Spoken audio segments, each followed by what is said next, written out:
இறைவனை நோக்கி மன்றாடுவோம்.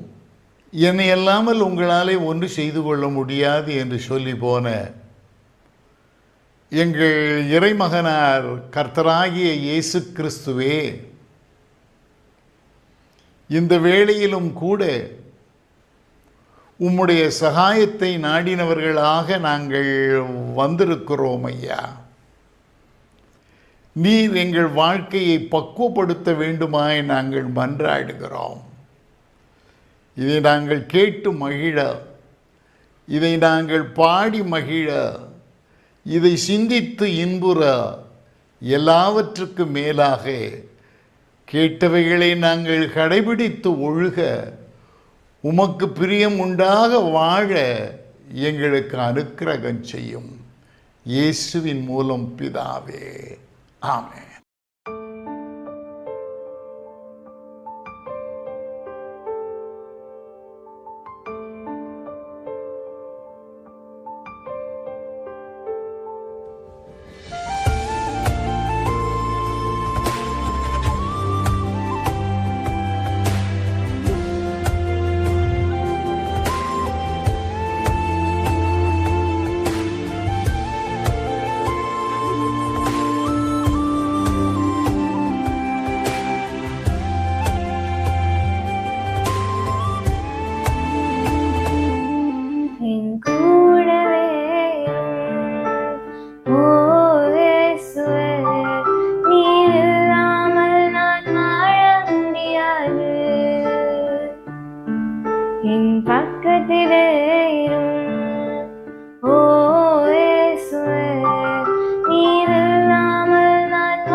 வரும் நீரு எனக்கு எல்லாமே நீங்க தானப்பா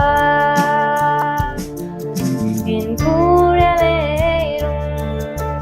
ஓ இயேசுவே நீர் இல்லாமல் நான் வாழ முடியாது நீர் இல்லாமல் நான் வாழ முடியாது நீர் இல்லாமல் நான் வாழ முடியாது. கிறிஸ்துவுக்குள் அருமையானவர்களே, இந்த நிகழ்ச்சியை பாருகின்ற உங்களுக்கு எங்களுடைய அன்பின் வாழ்த்துக்கள். இன்னிசையில் நற்செய்தி என்ற நிகழ்ச்சியை நாங்கள் தொகுத்து வழங்குகின்றோம். நல்ல ஒரு பாடல். ஆண்டவராக இயேசு பிறக்கும் பொழுது சத்திரத்திலே இடமில்லை இடமில்லை என்று சொல்லி அனுப்பினார்கள் என்று சொல்லி வாசிக்கிறோம். உங்கள் உள்ளத்திலே, சத்திரமாகிய உங்கள் உள்ளத்திலே ஆண்டவராக இயேசுவுக்கு இடம் உண்டா? இந்த கிறிஸ்துமஸ் காலங்களிலே கிறிஸ்துமஸ் பண்டிகையை கொண்டாடுகிற நீங்கள் ஆண்டவருக்கு உங்கள் உள்ளத்திலே இடம் இருக்கின்றதா, தருகிறீர்களா என்பதை சிந்தித்து முடிவெடுங்கள். நல்ல ஒரு பாடல். அதையே லூக்கா 2ஆம் அதிகாரம் 15ஆம் வசனத்திலே மேய்ப்பர்கள் ஒருவரை ஒருவர் நோக்கி, நாம் பெத்லகேம் ஊருக்கு போய் கர்த்தரால் நமக்கு அறிவிக்கப்பட்ட அந்த காரியத்தை பார்ப்போம் வாருங்கள் என்று சொன்னார்கள். பாருங்கள், மேய்ப்பர்களுக்கு தூதர்கள் காட்சி கொடுத்து பெத்லகேமிலே ஆண்டவராக இயேசு பிறப்பா என்று சொல்லுகின்றார். மேய்ப்பர்கள் சரியான பாதையிலே வாருங்கள் என்று சொல்லி உடனே புறப்பட்டார்கள். நம்முடைய வாழ்க்கையிலே நான் வேடிக்கையாக சொல்லுவேன், இன்றைய நாள் ஒரு வேலை என்று சொன்னால் என்னுடைய மனதில் என்ன நினைப்பேன் என்று சொன்னால், நாளைக்கு நாம் இருப்போமோ இருக்க மாட்டோமோ, அன்றன்றைய வேலையை அன்றன்றே முடிக்க வேண்டும் என்பதில் நான் தீவிரமாக உள்ளவன். அநேகம் பேர் நாளைக்கு பார்க்கலாம் நாளைக்கு பார்க்கலான்னு சொல்லுவாங்க. அப்படி சொல்லவே கூடாது. மேய்ப்பர்கள் அதையே கேட்ட மாத்திரத்தில் அடுத்த லூக்கா 1:39-40 மரியாள் அதே போல எழுந்து மலை நாட்டிலே உள்ள யூதாவில் பட்டணத்துக்கு போய் அன்றைக்கு பாருங்கள், அழகாக சகரியாவின் மனை எலிசபெத்துக்கு சொல்லுகின்றாள், குழந்தை உனக்கு பிறக்கப் போகிறது என்று சொல்லி தீவிரமாய் போனாள் என்று சொல்லி வேதத்திலே வாசிக்கிறோம். அதையே சாலமோன் ஞானி பிரசங்கி 9ஆம் அதிகாரம் 10ஆம் வசனத்திலே, செய்யும்படி உன் கைக்கு நேடுகிறது எதுவோ அது உன் பலத்தோடு செய் என்று சொல்லுகின்றார். நாம் என்ன நினைக்கின்றோம்? முழு பலத்தோடு செய்கின்றோமா? ஒரு காரியத்தை செய்யும் பொழுது அரை மனதோடு செய்கிறோமா? அழகாக சாலமோன் சொல்லுகின்றார், முழு பலத்தோடு செய் என்று சொல்லுகின்றார். அதே லூக்கா 19ஆம் அதிகாரம் 32ஆம் வசனத்திலே, அனுப்பப்பட்டவர்கள் போய் அவர் சொன்னபடியே கண்டார்கள் என்று சொல்லி வாசிக்கிறோம். பாருங்கள், லூக்கா 2ஆம் அதிகாரம் 38ஆம் வசனத்திலே 84 வயதுள்ள விதவை கர்த்தரை பார்த்து எருசலேமிலே மீட்புண்டாக காத்திருந்த யாவருக்கும் அவரை குறித்து பேசினாள். 84 வயது. பாருங்கள், விதவை என்று சொல்லி பார்க்கிறோம். பாருங்கள், அந்த விதவை 84 வயது விதவை ஆண்டவரை குறித்து பேசினாள். என்னுடைய தாயார் சொல்லுவார்கள், தங்கரோடு முத்துவாச உனக்கு சும்மா, தங்கரோடு முத்துவாச உனக்கு சும்மா, ஆனால் பாவ மன்னிப்பு நிச்சயம் உனக்கு உண்டா என்று சொல்லி கேட்பார்கள். அதைத்தான் பாருங்கள், 84 வயதில் விதவை ஆண்டவரை பற்றி சொல்லிக்கொண்டே வந்தார்கள். பாருங்கள், அது சங்கீதம் 71ஆம் அதிகாரம் 17ஆம் வசனத்திலே, தேவனே என் சிறு வயது முதல் எனக்கு போதித்து வந்தீர், இதுவரைக்கும் உம்முடைய அதிசயங்களை அறிவித்து வந்தேன் என்று சொல்லி சங்கீதக்காரன் சொல்லுகின்றார்.